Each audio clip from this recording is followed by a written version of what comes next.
Hello दोस्तों, स्वागत है एक नए वीडियो में। मैं हूं अरुण और पिछले 5 साल से क्रूज शिप पे काम कर रहा हूं। बहुत सारे लोगों मेरे पास मैसेज आता है इंस्टाग्राम पे या व्हाट्सएप पे या कमेंट आता है यूट्यूब के वीडियो में कि सर इस डिपार्टमेंट में या इस पोजीशन में मेरा क्या सैलरी होगा। सैलरी के रिगार्डिंग बहुत क्वेश्चन आता है, पता नहीं, I don't understand what why. ठीक, अगर आप सोचो कि अगर आप इंडिया में कर रहे हो या कहीं भी आप काम करो XYZ, ठीक है, कितना सैलरी मिलता है इंस्टेंट। अगर स्टार्टिंग करते हो आप होटल मैनेजमेंट करने के बाद डिग्री या डिप्लोमा, तो आपको मैक्सिमम 10,000, 12,000, 15,000 या 18,000 की सैलरी लग जाता है। आई एम श्योर इतना लग जाता है। बहुत अगर आप एक्स्ट्रा ऑर्डिनरी हो तब आपको 18,000 या 15,000, 16,000 के लगेगा, नहीं तो 10-12,000 की लगती है, मैक्सिमम 15,000 के।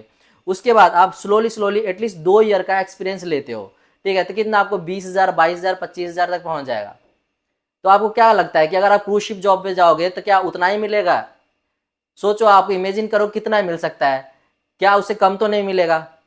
99% आप कहोगे उससे ज्यादा मिलेगा। बट कईयों को, बहुत सारे लोगों को पता भी होता है, कईयों को नहीं पता था फिर भी कमेंट करते हैं कि क्या होगा salary.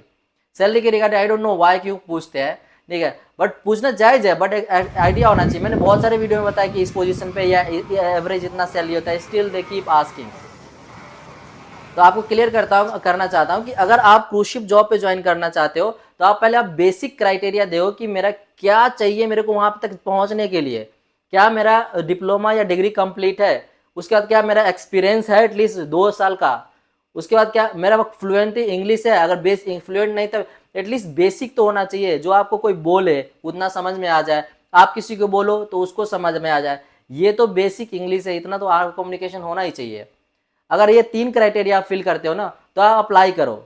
I am damn sure जितना आपको यहाँ मिल रहा है उसके 3 गुना 4 गुना ही मिलेगा। अगर किसी को यहाँ पे 25 मिलता है तो वहाँ पे 1 लाख रुपए तो मिलेगा ही मिलेगा। I am damn sure instant की आपको अगर एक जितना बेटर एक्सपीरियंस लेके जाओगे उतना अच्छे पोजीशन पे भी ज्वाइन करोगे। भाई बहुत सारे लोग गैली से स्टार्ट कर लेते हैं, गैली स्टीवर्ड या बार यूटिलिटी, ठीक है, हाउसकीपिंग यूटिलिटी। तो उसमें आपको काम भी स्क्रैच लेवल का करना पड़ेगा और उसमें आपका सैलरी बहुत कम होगा, 45,000, 50,000 इससे हो जाएगा, 500, 600, $700 ऐसे। बट अगर आप गुड एक्सपीरियंस लेके जाते हो एटलीस्ट 1 साल के बाद, 2 साल, 2.5 साल, 3 साल, उसके बाद अगर इंटरव्यू, ऐसा नहीं वैकेंसी नहीं आती है, वैकेंसी आती है, सोमेलियर का भी आता है वैकेंसी, ठीक है, उसके बाद आप बार टेंडर का भी आता है, सीनियर बार टेंडर, मैनेजर, मैत्रेदी, एवरीथिंग वैकेंसी आती है। बट क्या आप उस क्राइटेरिया के फुलफिल कर पा रहे हो? नहीं कर पा रहे हो।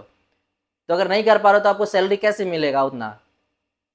एक बारटेंडर कहियो, कहीं का एक बारटेंडर यहाँ पे कितना कमाता है? 50,000, 60,000, 70,000। बट एक बारटेंडर वहाँ क्रूज शिप पे 5 लाख, 6 लाख, 7 लाख, 8 लाख भी कमाता है। डिपेंड करता है कि आप कहाँ काम कर रहे हो, कैसे, किस आउटलेट में काम कर रहे हो, ठीक है। तो salary is not a motive. आपको मोटिव होना चाहिए सबसे पहले क्रूज शिप पे ज्वाइन करना, ठीक है। उसके लिए आपको जो बेसिक क्राइटेरिया उसको फुलफिल करो और री अप्लाई करो, अप्लाई करो, कहीं से अप्लाई करो।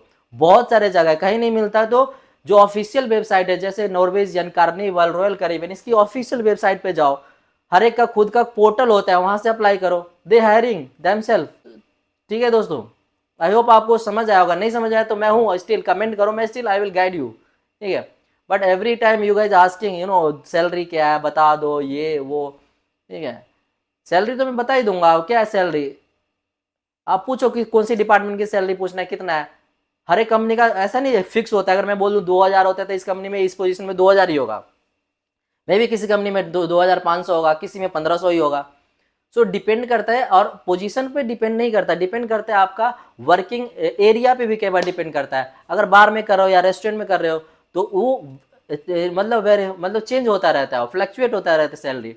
एक ही पोजीशन में कोई उठाता है दिस अमाउंट ऑफ सैलरी, कोई आता है this amount of salary. Why? Because of the working style, working outlet, ठीक है। बहुत सारे रीजन होता है। सैलरी एक चीज पे मतलब डिपेंड नहीं होता, सैलरी बहुत सारे उस पर फैक्टर होता है। सैलरी को ज़्यादा कम होने का फैक्टर बहुत होता है, ठीक है। आई होप आपको समझ में आया होगा। चलो मिलते हैं नेक्स्ट वीडियो में। Till the time bye bye, take care.